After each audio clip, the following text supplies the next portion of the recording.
تو اپنی ماں کو اپنی دنیاوی نظر سے دیکھ رہا ہے، ذرا قرآن سے پوچھ، حدیث سے پوچھ کہ والدین کو اللہ نے عزتیں کیا عطا فرمائی۔ امام ربانی کے والد دیکھتے تھے تو ان کی آنکھیں، آج اگر کوئی ایک بیٹا بھی گھر جا کے اپنے والد سے پوچھ لینا، ابا جی آپ جس بات سے ناراض ہیں مجھے بتا دیں، میں وہ کام نہیں کروں گا، تو میں سمجھتا ہوں آج کی اس محفل کا مقصد پورا ہو جائے گا۔ روایتی محفل میں بیٹھنا روایتی طور پہ ہی اس سے کچھ حاصل نہیں ہوگا۔ اگر ہم ہر محفل میں ایک بھی اچھی عادت اپناتے جائیں تو معاشرہ کس قدر سنور سکتا ہے، امن و سکون کا گہوارہ بن سکتا ہے۔ امام ربانی کے والد دیکھتے تھے تو آپ کی آنکھیں ٹھنڈی ہوتی تھیں۔ یہ تو آپ کے گھر کا ماحول میں نے بیان کیا ہے، علمی ماحول تھا، روحانی ماحول تھا، تہجد گزاری کا ماحول تھا۔ اس سے آگے تعلیم کا دور آیا، امام ربانی نے قرآن پاک حفظ کی ہے، درس نظامی کی ہے، پھر دورہ حدیث شیخ الحدیث یعقوب کشمیری صاحب، ملا کمال الدین کشمیری صاحب۔ جب میں ملا کا لفظ بول رہا ہوں تو شاید بعض لوگوں کے ذہنوں میں نہ ہو، چونکہ آج کل ملا جو ہے وہ عام ان پڑھ بندے کے لیے بھی بول دیتے ہیں۔ آج کل جس نے پی ایچ ڈی کی ہو اس کو کیا کہتے ہیں؟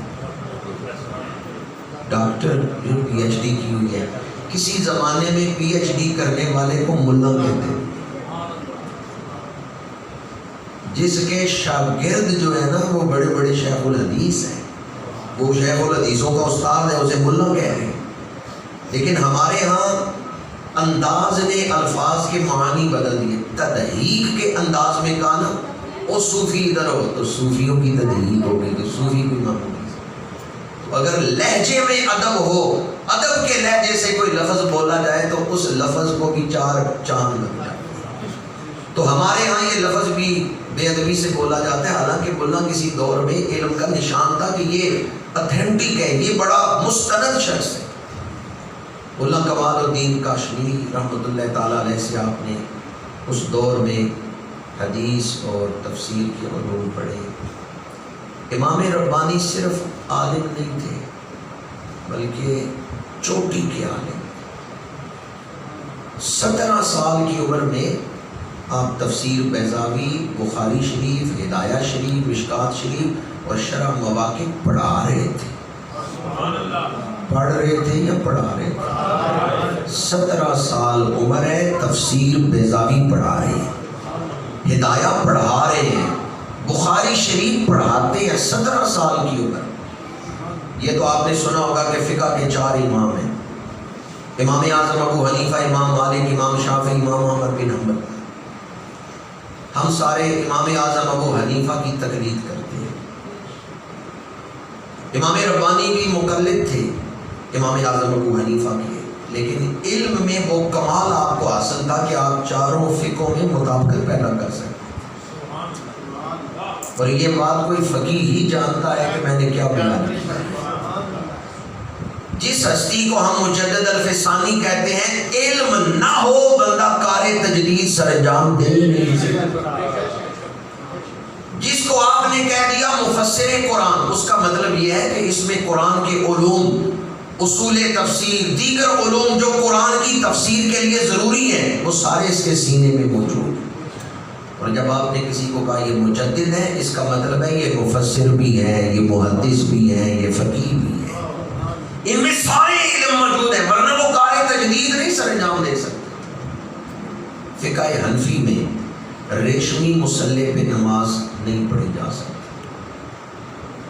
لیکن امام مالک کے نزدیک ریشمی مسلح پہ نماز پڑھی جا سکتی۔ امام ربانی اس میں مطابقت یوں پیدا کرتے تھے کہ آپ ریشمی مسلح پہ نماز پڑھ لیتے تھے، لیکن سجدے والی جگہ پہ سوتی کپڑا لگاتے، سجدہ آپ سوتی کپڑے پہ کرتے تھے۔ کچھ عرصے بعد وہ کپڑا میلا ہوا تو آپ کے ایک مرید ہیں اور غلام ہیں، فیض یاب ہیں، حضرت خواجہ بدر الدین سرحدی رحمۃ اللہ تعالیٰ، انہوں نے عرض کیا حضور مجھے اجازت دیں، میں یہ سجدے والی جگہ سے کپڑا اتار کے دھو کے لاتا ہوں۔ آپ نے اجازت دے دی، انہوں نے اتار کے طے کر کے اپنی دستار میں رکھا اور گھر لے کے گئے۔ ہاتھ میں پکڑ کے بھی لے جا سکتے تھے، جیب میں ڈال کے بھی لے جا سکتے تھے، مرشد کے مصلی کا کپڑا تھا، دستار میں رکھا، گھر گئے تو بھول گئے، دستار اتار کے سرہانے رکھی، سو گئے۔ اس ایک رات میں 12 دفعہ رسول اللہ کی زیارت اور میرے آقا کریم نے فرمایا اتنی کثرت سے تمہیں اس لیے زیارت کروا رہا ہوں، تو نے میرے غلام احمد سرہندی کا ادب کیا۔ نعرہ تکبیر، نعرہ رسالت، نعرہ حیدری، آستانہ عالیہ شرف و شریف، آستانہ عالیہ بابری شریف۔ امام ربانی کے مکتوبات شریفہ پڑھے تو پتہ چلتا ہے کہ آپ کس بلند مرتبے پہ، علم کی دنیا میں کس بلند مقام پہ آپ فائز تھے۔ دوسری چیز آپ کی سیرت میں سنت رسول کی اتباع، مکتوبات شریفہ میں آپ نے اس چیز کو خاص اہمیت دی ہے، اور آپ فرماتے ہیں کہ حضور کی ادائیں ہر مومن کو محبوب ہیں، کیونکہ ہر مومن حضور سے محبت کرتا ہے۔ وہ مومن ہو سکتا ہے جس کے دل میں حضور کی محبت نہ ہو۔ محبوب کی ادائیں بھی محبوب ہوتی ہیں، اور پھر آپ فرماتے ہیں کہ حضور کی ادائیں تو ایسی محبوبیت رکھتی ہیں کہ اگر کوئی حضور کی اداؤں کو اپنا لے، اللہ اسے اپنا محبوب بنا لیتا ہے۔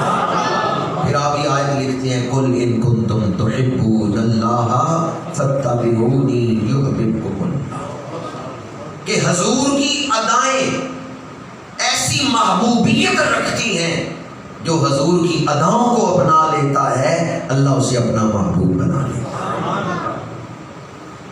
یہ تو ہے فضیلت، اتباع رسول کی فضیلت۔ دوسرا پہلو ہے سنت نہ اپنانے سے انسانی شخصیت پہ اثر کیا پڑتا ہے۔ بیت الخلاء میں داخل ہوتے ہوئے کون سا پیر پہلے رکھنا چاہیے؟ بایاں۔ بیت الخلاء میں جاتے ہوئے بایاں پیر پہلے رکھنا چاہیے۔ ایک دن آپ نے دایاں پیر رکھے، امام ربانی فرماتے ہیں اس ایک دن میں بہت ساری برکتوں سے محروم رہا۔ آپ تو صاحب نظر سے آپ دیکھ رہے تھے کہ پہلے کون سے انوارات اترتے تھے، آج کیا کیفیت ہے۔ فرمایا عام بندوں کو پتہ نہیں ہوتا کہ سنت چھوڑنے کی وجہ سے وہ کتنی برکتوں سے محروم ہو رہے ہیں۔ اگر لوگوں کو پتہ چل جائے کہ سنت چھوڑنے سے وہ کتنے فضائل یا کتنی کامیابیوں سے محروم ہو رہے ہیں، کبھی سنت نہ چھوڑیں۔ صرف ایک دن آپ نے فرمایا کہ میرا یہ عمل ہوا ہے، بائیں پیر کے بجائے دایاں پیر میں نے بیت الخلاء میں پہلے رکھا، لیکن اس ایک دن کے لیے میں بہت ساری برکات سے محروم ہوں۔ اور یہ بات بھی آپ نے اتباع سنت کی اہمیت امت تک پہنچانے کے لیے بیان فرمائی۔ آپ کا اپنا عمل یہ تھا کہ ہر قدم سنت رسول کے مطابق اٹھائیں، ہر قدم عین سنت رسول۔ سنت رسول کی چلتی پھرتی تصویر کا نام مجدد الفیضان۔ دو باتیں میں نے عرض کی، علم بھی کمال کا تھا اور عمل بھی کمال، سنت رسول کی اتباع بھی کمال درجے میں تھی۔ تیسری بات، آپ کی نظر، اللہ نے آپ کو جو کشف کی نظر عطا فرمائی تھی، نور فراست عطا فرمایا تھا۔ غلام وضو کروا رہے ہیں، وہ لوٹے سے پانی گرا رہے، آپ وضو کر رہے ہیں، غلام کہتا ہے اس سال میرا ارادہ ہے حج پہ جانے کا، اور آپ وضو کرتے ہی فرماتے ہیں عرفات میں تو نظر نہیں آ رہا۔ اس سال وہ خادم حج پہ نہیں جا سکا، اللہ نے ایسی نظر آپ کو عطا فرمائی۔ آپ لاہور بھی تشریف لائے ہیں، کچھ عرصہ لاہور میں تشریف فرما رہے ہیں امام ربانی۔ لاہور آپ تشریف فرماتے تو ایک سبزی بیچنے والا آیا، تو امام ربانی اٹھ کے ملتے ہیں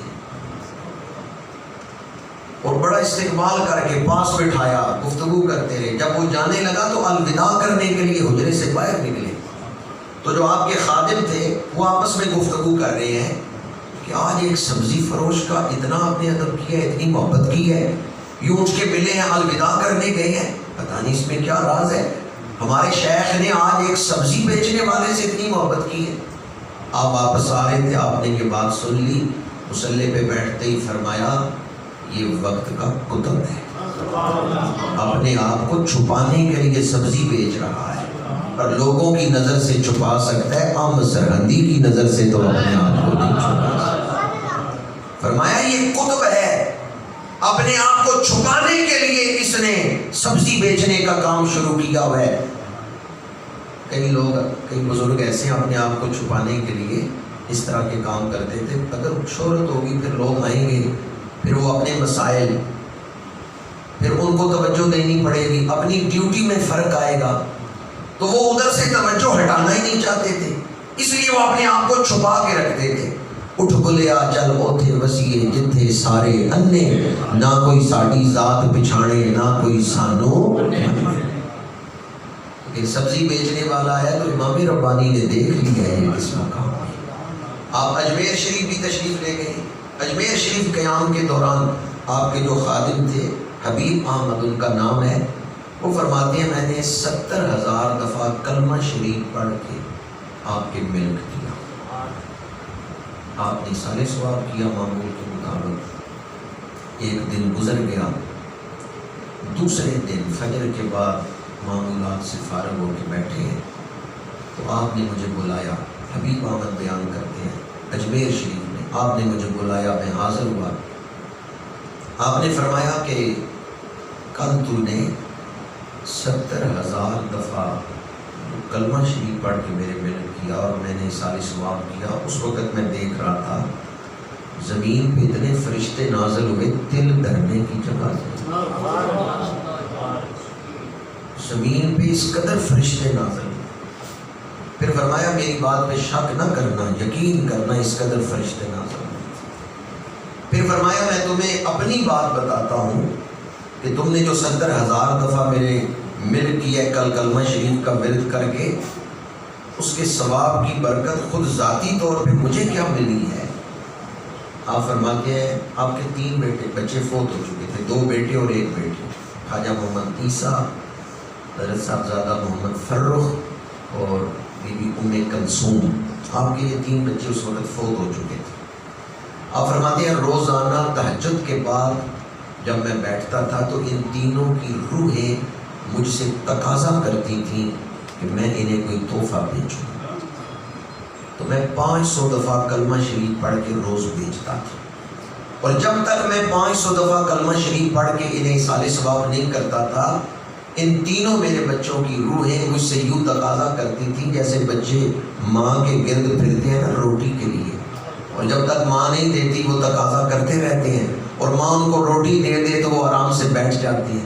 فرماتی ہیں روزانہ میرے یہ بچے مجھ سے تقاضا کرتے تھے, ان کی روحیں میری طرف متوجہ ہوتی تھیں, مجھے رغبت دلاتی تھی کہ میں پڑھ کے ان کو اصال ثواب کروں.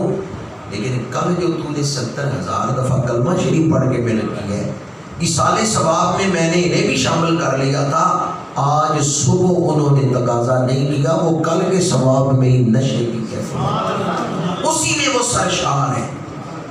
کتنی دفعہ کلمہ شریف.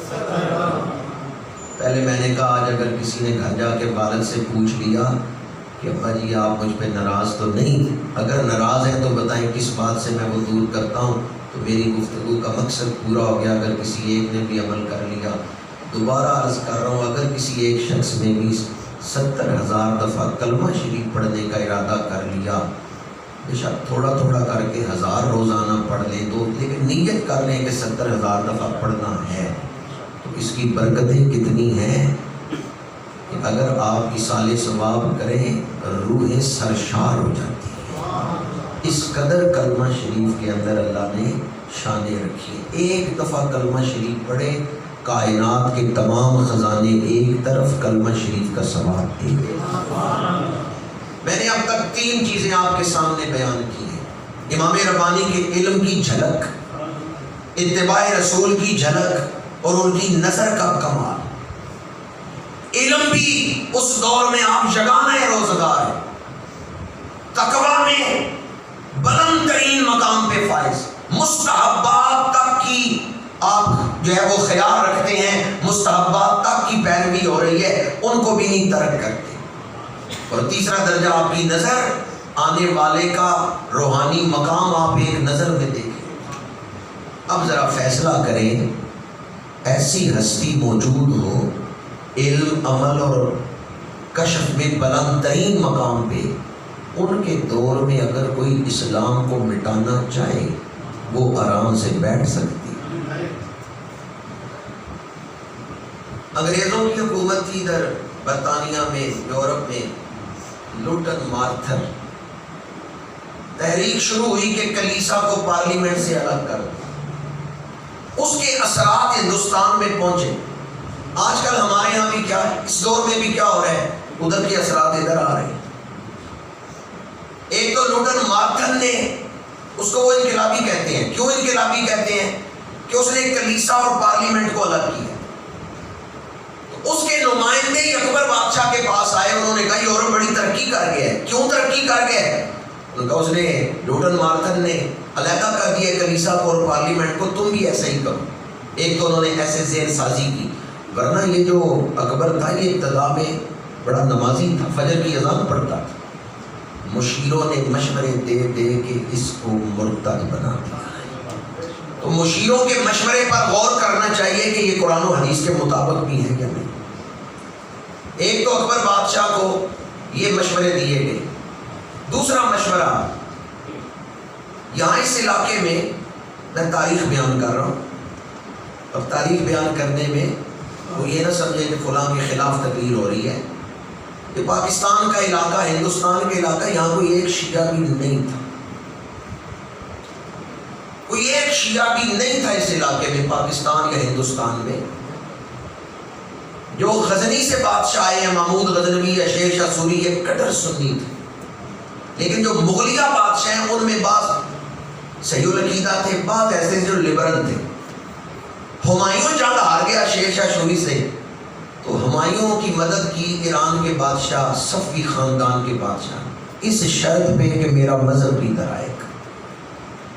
ہمایوں کی مدد کی گئی تو صفوی خاندان نے شیعہ عورتیں ادھر بھیج دی دلی میں۔ اس انداز میں مغلیہ خاندان کے بعد بادشاہوں نے ایرانی بادشاہوں سے مدد لیتے ہوئے وہاں سے علماء بھی بلا لیے، مالی مدد بھی لے لی اور سپاہیانہ مدد بھی لے لی۔ اس انداز میں یہاں شیعت آئی۔ اب دو قسم کے اثرات میں نے بیان کیے، ایک طرف تو لوٹن مارتھن کی جو تحریک تھی اس کے اثرات، دوسری طرف یہ صفوی خاندان جو تھا ایران کا، اس کے اثرات۔ اکبر بادشاہ مکمل طور پہ اپنے مشیروں کے مشورے میں بے دین بن گیا۔ انہوں نے مشورہ یہ دیا کہ 1000 سال کے بعد نئے دین کی ضرورت ہوتی ہے، اسلام کو 1000 سال گزر گیا ہے، اب نئے دین کی ضرورت ہے، حالات بدل رہے ہیں، نئے حالات کے تقاضے سمجھو، دنیا کدھر جا رہی ہے تمہیں پتہ ہی نہیں۔ یہی مشورے آج ہمیں بھی دیے جائیں۔ حالات کہاں پہنچ گئے، دنیا کتنی ترقی کر گئی، لوگ کدھر جا رہے ہیں، یہی باتیں اکبر بادشاہ کو کی گئی کہ دیکھو حالات کدھر جا رہے ہیں، دنیا کہاں پہنچ گئی، ترقی کا دور ہے، اب نئے دین کی ضرورت ہے۔ آج کل جو لوگ بے دین ہیں نا، وہ یہ نہیں کہتے نئے دین کی ضرورت، کہتے ہیں نئی دینی تشریحات کی ضرورت ہے۔ وہ ذرا بات کو لفافے میں لپیٹ کے کرتے ہیں۔ اکبر بادشاہ کے سامنے جب یہ باتیں کی گئی، اکبر ان کے داؤ میں آ گیا۔ ایک اس کی غلطی یہ تھی کہ وہ سب کو سنتا تھا۔ یا تو بندہ کھڑے کھوٹے میں فرق کر سکے، پھر تو سب کو سن سکتے، کھڑے کھوٹے میں فرق ہی نہیں کر سکتا۔ میں نہیں بتا سکتا کہ یہ سونا ہے یا پیتل ہے، تو میں فیصلہ کرنے بیٹھ سکتا ہوں؟ مجھے اہم ممکن ہے کوئی آرٹیفیشل زیور دے کے کہ بھی اصلی سونا ہے تو میں مان جاؤں۔ یا آج یہ اخبار میں ہی ہے، یہ سرگودا کے علاقے میں واقعہ ہوا ہے کہ کچھ عورتوں نے بینک میں زیور جمع کرائے ہیں، قرضہ لیا ہے، وہ چیک کرایا گیا تو وہ نقلی زیور ہے، آرٹیفیشل ہے، وہ اصلی ہے ہی نہیں۔ بینک مینیجر بھی گرفتار ہے اور اب پولیس نے عورتیں بھی گرفتار کر لی۔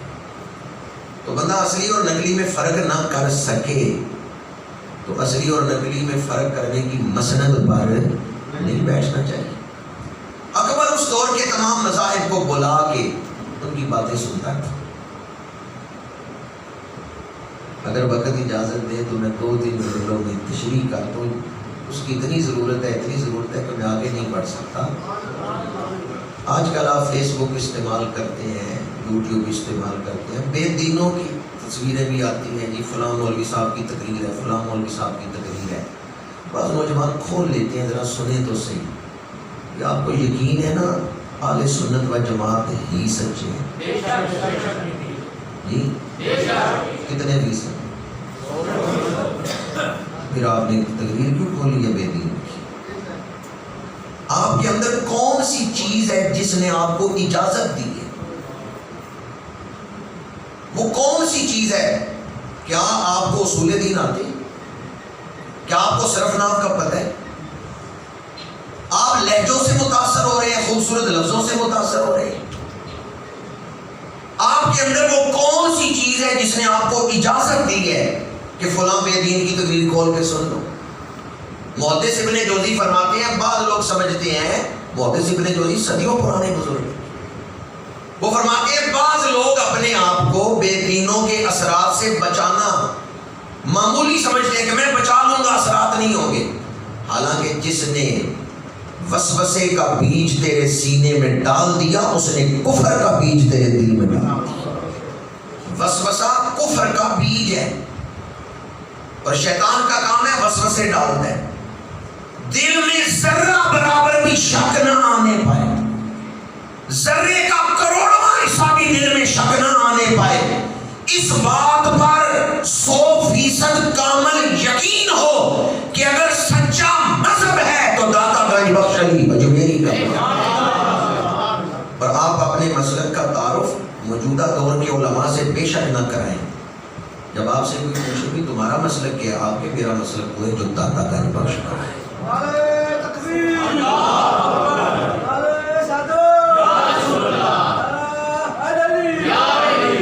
اس دور میں دین بیان کرنا پیشہ بن چکا ہے. یہ تو آپ کو پتہ ہے نا, آپ کو نہیں پتا ہوگا تو کس کو پتا ہوگا. اس دور میں دین بیان کرنا پیشہ بن چکا ہے. جو آدمی پیسے طے کر کے آتا ہے نا دین بیان کرتے ہیں, اس کو کوئی غرض نہیں آپ جنت میں جائیں یا دوزخ میں جائیں, اس کا مسئلہ ہی نہیں. اس کا ایک مسئلہ اپنی تقریر کامیاب کرنی. جو پیسے اس نے لیے نا فیس, وہ اس نے پوری کرنی ہے کہ جلسہ کامیاب ہو گیا. جس دور میں دین بیان کرنا پیشہ بن چکا ہے, اس دور کے واعظوں سے دین نہ سیکھیں. دین سیکھنا ہے تو داتا گنج بخش علی اجمیری سے سیکھیں. دین سیکھنا ہے تو خواجہ معین الدین چشتی اجمیری سے سیکھیں. اپنے گھر میں مکتوبہ شریفہ رکھیں, ایک خط مبارک روزانہ پڑھ لیں امام ربانی کے مکتوبات. آپ کو پتہ چلے گا دین کیا ہے, ہم کدھر جا رہے ہیں. بزرگوں سے تعلق توڑ جن باتوں کے فیصلے ہو جائے. آج آپ نے تقریر سن کے فیصلہ کرنا ہے کہ کون سچ ہے کون جھوٹ ہے. کس چیز نے آپ کو اجازت دی کہ فلاں, آپ کے اندر کون سا جذبہ تھا جس نے آپ کو ابھارا کہ ٹھیک ہے بندہ تو بے دین ہے پر تقریر سنو. آپ نے فیصلہ کرنا ہے کہ یہ ٹھیک کہہ رہے ہیں غلط کہہ رہے ہیں. دادا صاحب فیصلہ نہیں کر گئے, حضرت مجدد الفسانی فیصلہ نہیں کر گئے. یا مجھے وہ موضوع بتاؤ جس موضوع پر ہمارے بزرگوں کی کتابیں موجود ہیں. کوئی ایک ایسا موضوع بتاؤ جس موضوع پر بزرگوں نے قرآن اور حدیث کی روشنی میں مسئلہ حل کر کے بیان نہیں کیا. تو آپ نے کہا بھی چونکہ اس موضوع پر تو آج تک کسی بزرگ نے کتاب ہی نہیں لکھی تو میں سن کے تو میں پھر آج کرتا ہوں. میں آپ کے سامنے ہاتھ جوڑ کے کہتا ہوں بزرگوں سے جڑے رہیں, اسلاف سے جڑے رہیں. ان سے تعلق رکھیں گے تو ایمان بچے گا. اور اگر نئی نئی بولیاں آپ سنتے رہیں گے, دیگر مسالے کے لوگوں کو سنتے رہیں گے, کھڑے کھوٹے میں فرق کرنا آتا نہیں ہے, بہک جائیں گے. یہی ٹریجڈی ہوئی تھی اکبر بادشاہ کے ساتھ. یہی المیہ جو آج کے نوجوان کو درپیش ہے, یہی المیہ اکبر بادشاہ کے ساتھ. وہ سارے مذاہب کے لوگوں کو بٹھا کے سنتا رہا, آخر میں اس نے کہا سارے ہی سچی ہیں. تو نے کہا کہ نئے دین کی ضرورت ہے جس میں سب کو سچا کہہ دیا جائے. دین اکبری اس نے بنایا. سرکاری مولویوں نے اس کو سرٹیفکیٹ دے دیا کہ تو مجتہد مطلق ہے, جو فیصلہ تو کرے وہ دین ہے, تو اتھارٹی ہے. لہذا اس نے نئے فیصلے شروع کر دیے. کتا پاک ہے, خنزیر کا گوشت حلال ہے, گائے کا گوشت حرام ہے, اسلام میں گائے کا گوشت اس نے کہا حرام ہے، اسلام میں خنزیر کا گوشت حرام ہے اس نے کہا حلال ہے، مرتد ہو گیا، اسلام کے حرام کو حلال کہہ دیا، مرتد ہو گیا۔ مفتی صدر الدین نے داڑھی شریف رکھی ہوئی ہے، بادشاہ کے دربار میں بیٹھا ہے، اکبر نے داڑھی پہ ہاتھ پھیرا، کہا یہ کیا بار رکھی ہوئی ہے؟ حجام کو بلایا، بادشاہ کے دربار میں داڑھی اتروا دی۔ شعار اسلامی کو اکبر مٹا رہا تھا، کتنی مسجدیں گرا دی گئی۔ بادشاہ نے ہندو عورتوں سے شادیاں کی، ان کو کلمہ نہیں پڑھایا، وہ ہندو مذہب بھی ہے، شادی کی، محل میں لے کے آیا اور محل کے اندر مندر بنا کے دی۔ بادشاہ کی ہندو بیویاں محل میں پوجا کر رہی ہیں بتوں کی۔ میں نے چند ایک مثالیں دی ہیں، ورنہ اس نے ایک پورا نظام بنا کے نافذ کر دیا۔ میاں بیوی کا وجود میں نے غسل نہیں فرض ہوتا، غسل جنابت نہیں ہے، یہ بھی اس نے آرڈر جاری کیا، غسل جنابت فرض نہیں ہوتا۔ گائے جس نے ذبح کی وہ قید میں جائے گا، جیل میں جائے گا۔ اگر وہ نظام جو اس نے بنایا تھا چلتا رہتا تو آج یہاں کلمہ پڑھا جاتا۔ اور یہ بات بھی ذہن نشین رہے، جمہوریت کا دور نہیں تھا، اخبارات کا دور نہیں ہے، آواز اٹھائیں تو فوراً ایک علاقے سے دوسرے علاقے تک آواز بھی نہیں پہنچتی۔ اور فتنہ بھی بادشاہ کے گھر سے اٹھا ہے، بادشاہ بھی مطلق العنان ہے، بادشاہ کے خلاف کوئی بولتا تھا اس کی زبان کھینچ دی جاتی تھی، سر اتار دیا جاتا، بادشاہ کے خلاف بولنا بڑا مشکل تھا۔ فتنہ کہاں سے اٹھا ہے؟ بادشاہ کے گھر سے۔ فتنہ کسی محلے میں عام آدمی کے گھر سے اٹھے تو امام مسجد بھی قابو کر سکتا ہے، فتنہ کسی عام شخص کے گھر سے اٹھے تو خطیب شہر بھی قابو کر سکتا ہے، لیکن فتنہ ہی اٹھے بادشاہ کے گھر سے تو پھر اس کو قابو کرنے کے لیے بھی تو روحانیت کے بادشاہ کی ضرورت ہے۔ فتنہ ایک طاقتور کی طرف سے اٹھا ہے تو اس فتنے کو مٹانے کے لیے بھی تو کسی طاقتور کی ضرورت ہے۔ گردن نہ جھکی جس کی جہانگیر کے آگے، ہے جس کے نفس گرم سے گرمی احرار۔ اقبال کہتے ہیں آج ہمارے دلوں میں جو دینی غیرت ہے یہ ان کی سانس کا صدقہ ہے جس کے نفس گرم سے گرمی احرار۔ بادشاہ کے گھر سے فتنہ اٹھے تو روحانیت کے بادشاہ کو مقابلے میں اٹھایا گیا ہے۔ اکبر تو مرتد ہی مر گیا، لیکن جہانگیر نے توبہ کر لی۔ امام ربانی کا طریقہ تبلیغ کیا تھا؟ جب یہ بات بیان کی جاتی ہے کہ بادشاہ سے آپ کا ٹکراؤ ہوا تو عام طور پہ سننے والے یہ سمجھتے ہیں کہ آپ نے بادشاہ سے ٹکر لی ہے، نہیں، یہ ٹکر کا مرحلہ بعد میں آیا ہے، پہلے آپ نے خاموش تبلیغ کی ہے۔ ابتدا میں آپ نے کیسے تبلیغ کی ہے؟ خاموش تبلیغ کی، افراد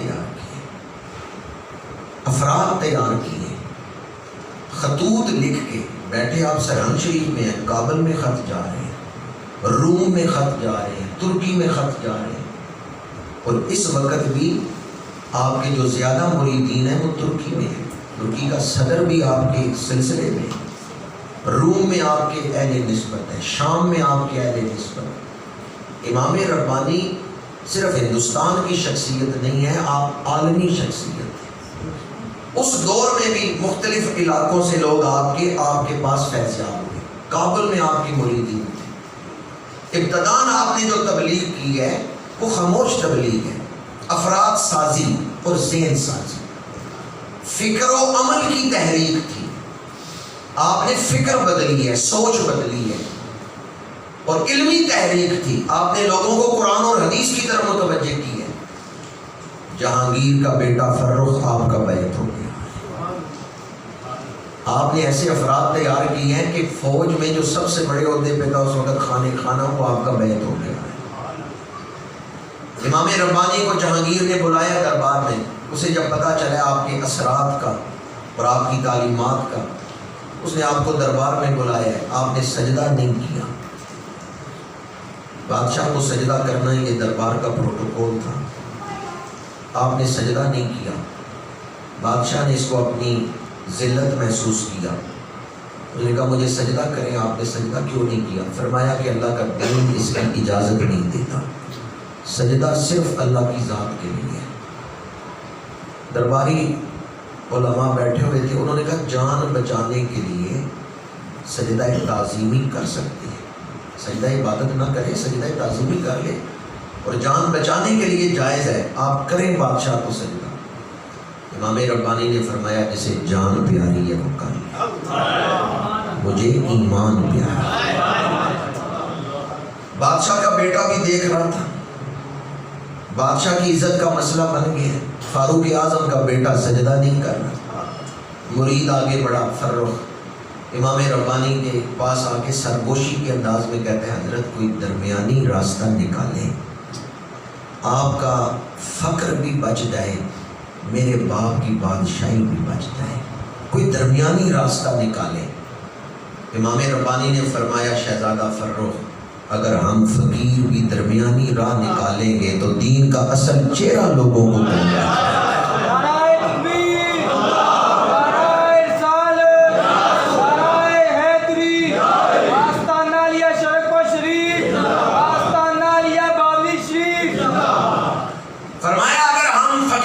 درمیانی راستے نکالیں گے تو دین کا اصل چہرہ لوگوں کو کون دکھائے گا۔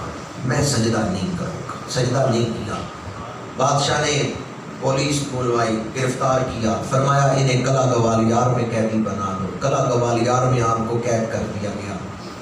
چیف آف آرمی سٹاف آپ کا مرید تھا خانے خانہ، اس نے کہا حضرت اجازت دیں تو مارشل لا لگا دو۔ یہ لفظ میں دور حاضر کے مطابق استعمال کر رہا ہوں بات سمجھانے کے لیے۔ جو جہانگیر کی فوج میں بلند مرتبے پہ تھا نا خانے خانہ، وہ آپ کا مرید تھا، مجددی تھا، اس نے کہا میرے مرشد جیل میں ہے، میں بادشاہ کی ڈیوٹی کروں۔ خط لکھا امام ربانی کو، اجازت دیں تو مارشل لا لگا دو۔ آپ نے فرمایا تو میرا مرید ہے پر مجھے پہچانا نہیں ہے، تخت پہ بیٹھنا میری منزل نہیں ہے۔ آپ نے اجازت نہیں دی۔ ادھر کابل سے آپ کے مرید چلے ہیں، محبت خان دریائے جہلم کے کنارے مقابلہ ہے، جہانگیر گرفتار ہو گیا ہے۔ محبت خان نے خط لکھا ہے حضرت امام ربانی کو کہ بادشاہ کو میں نے قیدی کر لیا ہے، آپ قلعہ گوالیار سے نکلے اور دلی کے تخت پہ بیٹھ گئے۔ امام ربانی نے فرمایا میں چہرے نہیں بدلوں گا، میں اندر بدلوں گا۔ تخت پہ میں جہانگیر کو ہی بٹھاؤں گا لیکن اسے کلمہ پڑھا کے بٹھاؤں گا، میں اسی سے کام لوں گا۔ ہاں میں دین زندہ کر کے، دین کا پرچم بلند کر کے میں واپس سرہند جا کے مسجد کے مصلی پہ بیٹھا۔ نگاہ فقر میں شان سکندری کیا ہے، خراج کی جو گدا ہو وہ کیسری کیا ہے۔ جب جہانگیر نے یہ خط پڑھا تو کہتے ہیں میری آنکھیں کھل گئی ہیں، میں یہ سمجھتا تھا کہ آپ تخت کے طالب ہیں لیکن اب پتہ چلا ہے کہ آپ تخت کے طلبگار نہیں، ورنہ اگر آپ حکومت لینا چاہتے تو اس وقت لے سکتے تھے۔ واپس آیا آپ کی بارگاہ میں، آپ کی بیعت کی ہے، مرید ہوا ہے، اور پھر عرض کرتا ہے حضور اب آپ مجھے حکم دیں، بادشاہ سمجھ کے نہیں اپنا مرید سمجھ کے، آپ مجھے حکم دیں میں عمل کروں گا۔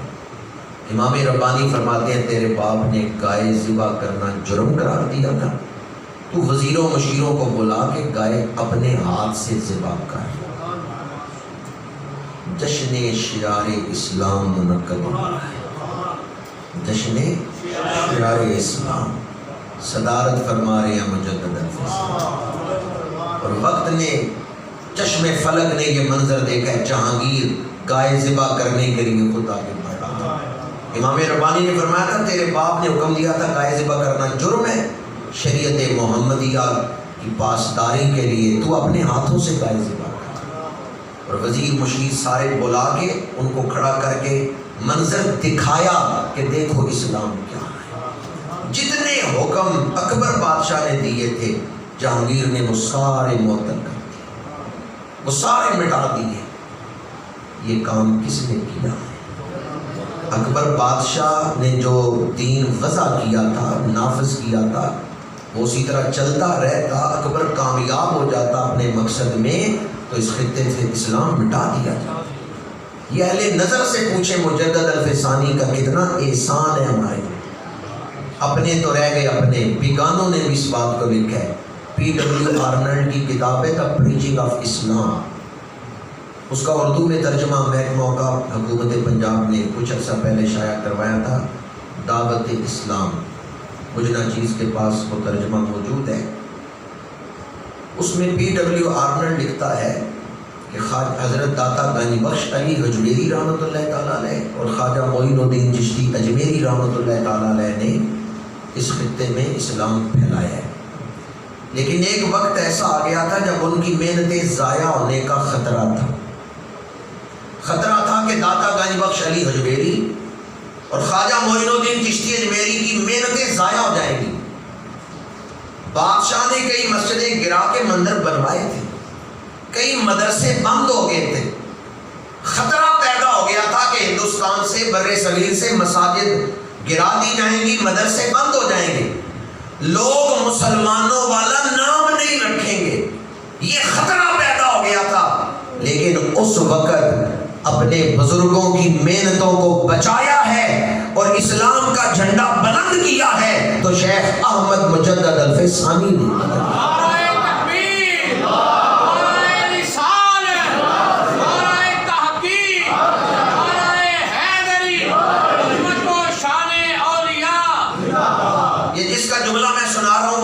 نہیں ہے، وہ مجددی نہیں ہے، PW آرنلڈ غیر مسلم ہے، وہ صرف تاریخ لکھ رہے ہیں۔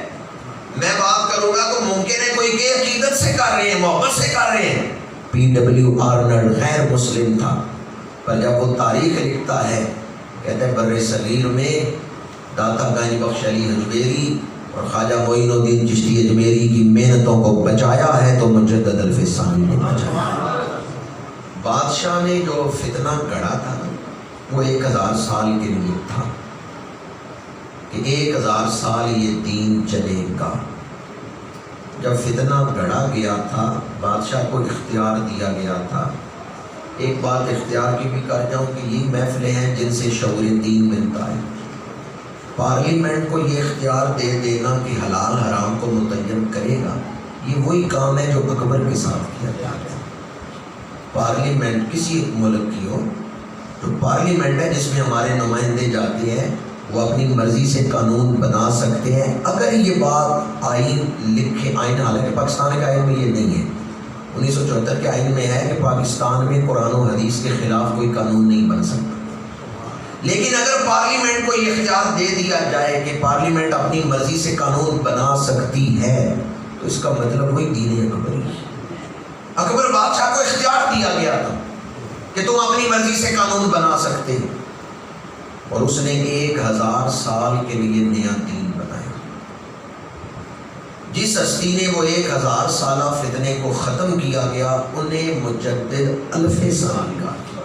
بعض لوگ پوچھتے ہیں کہ مجدد تو صدی میں آتا ہے، حدیث ہے کہ ہر صدی میں مجدد آئے گا۔ ان اللہ یبعث لہذه الامة علی رأس کل 100 سنة من یجدد لها امر دینها۔ اس حدیث کی روشنی میں تو ہر صدی میں مجدد آتے ہیں۔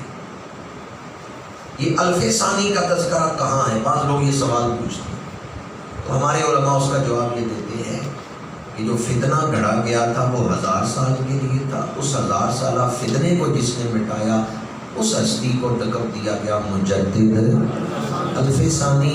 اور یہ اہل نظر اہل بصیرت نے لکھا ہے کہ الف ثانی میں مجدد الف ثانی 11ویں صدی کے مجدد، لیکن 12ویں صدی میں مجدد آئیں گے، 13ویں میں آئیں گے، 14ویں میں، 15ویں میں، آگے صدیوں میں ہر صدی میں مجدد آتے رہیں گے، پر الف ثانی میں جتنے مجدد آئیں گے انہیں فیض ملے گا تو مجدد الف ثانی سے ملے گا۔ بات سمجھ آ رہی ہے؟ اور اس پر میں آسان سی دلیل دے رہا ہوں، یہاں بر صغیر کی تاریخ پڑھ کے دیکھ لیں، فکری بنیاد جو ہے، نظریاتی بنیاد جو ہے وہ مجدد الف ثانی کی تحریریں ہیں۔ بعد میں بڑے بڑے اکابرین آئے مجدد الف ثانی رحمۃ اللہ تعالیٰ علیہ کے بعد، لیکن ان سب کی فکر کی بنیاد جو ہے وہ امام ربانی کی تعلیمات۔ امام ربانی اگرچہ 11ویں صدی کی ابتدا میں کار تجدید سر انجام دے رہے ہیں، لیکن آپ نے اتنے اعلیٰ پائے میں ان کو کام کیا ہے کہ کہ الف ثانی میں جو مجدد آئیں گے وہ آپ ہی کا فیض امت تک پہنچاتے ہیں۔ کتنے عرصے بعد مجدد آتے ہیں؟ جی امام ربانی نے جو تجدید والا کام کیا وہ 11ویں صدی کے پہلے اشرے میں، آپ کا وصال 1034 ہجری میں، تو یہ جو پہلی 3 دہائیاں ہیں ان میں آپ نے کام تجدید کیا 11ویں صدی کے بعد۔ آپ بتا سکتے ہیں 9ویں صدی کا مجدد کون ہے؟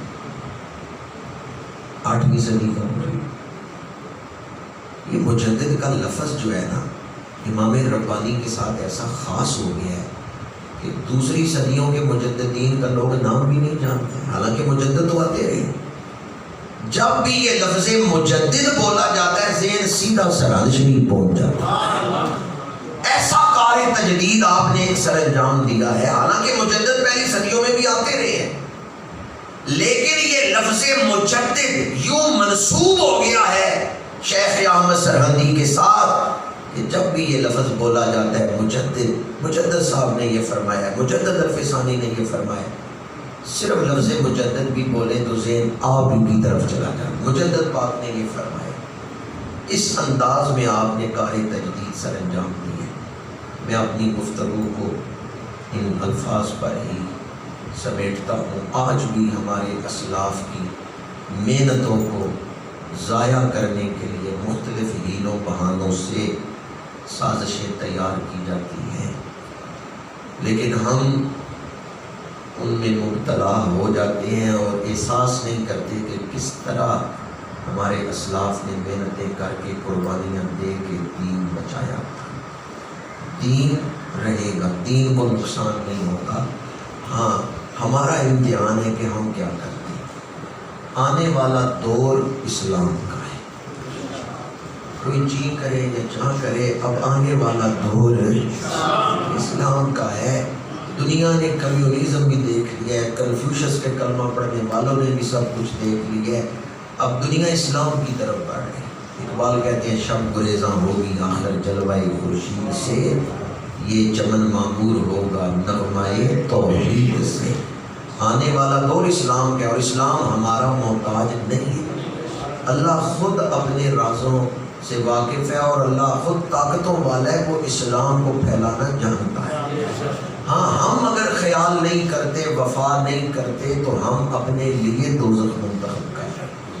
آئے آج ارادہ کرتے ہیں کہ ہم اپنے اسلاف کی محنتوں کو ضائع نہیں ہونے دیں۔ دین کی اقدار مٹ رہی ہو، اس وقت دل میں جوش پیدا ہو، جذبہ پیدا ہو، دینی اقدار کی حفاظت کا جذبہ، یہ ہے مجددیت۔ یہ ہے حضرت مجدد الف ثانی کا پیغام کہ دینی اقدار کی حفاظت۔